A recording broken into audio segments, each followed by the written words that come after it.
ভারত দুর্নীতি ছাড়া একটা ম্যাচও জিততে পারে না।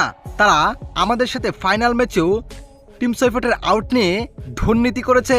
দর্শক, এইবার ম্যাচ ছেড়ে রীতিমতো ভারতকে দুর্নীতিবাজ বলে আখ্যায়িত দিয়ে সংবাদ সম্মেলনে এসে একই বললেন নিউজিল্যান্ডের অধিনায়ক মিচেল সেন্নার, যা মুহূর্তেই ভাইরাল। দর্শক, ভারতের বিপক্ষে নিউজিল্যান্ড এ পর্যন্তই বিশ্বকাপে একটা ম্যাচও হারে নাই।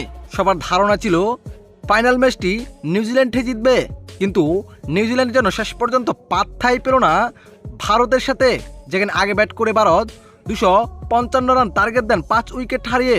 ইরানের লক্ষ্যে ব্যাট করতে নেমে একের পর এক উইকেট হারিয়ে পড়েন নিউজিল্যান্ড। তবে একমাত্র ব্যাটসম্যান টিম সৈফট অবিশ্বাস্য ব্যাটিং করেন, যেখানে 25 বলে তিনি 50 তুলে নেন। এতে বোঝাই যাচ্ছিল আগ্রাসী ব্যাটিং চালাচ্ছেন তিনি, কিন্তু তাকে নিয়ে রীতিমতো দুর্নীতি করে ফেলেন ভারত, যেখানে সজোরে হাঁকিয়ে মারেন টিম সৈফট।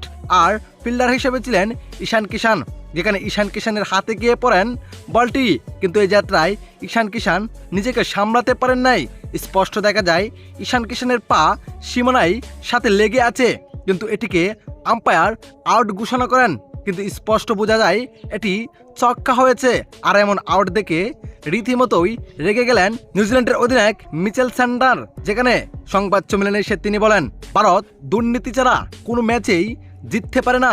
টিম সৈফট অবিশ্বাস্য ব্যাটিং করছিলেন, কিন্তু তাকে দুর্নীতিভাবে আউট নিয়ে টেবিলে এনে ফিরিয়ে দেন। টিম সৈফট থাকলে ম্যাচটি আমরা জিতে নিতে পারতাম। ভারতের এমন দুর্নীতি আমরা কোনোভাবে মেনে নিতে পারছি না।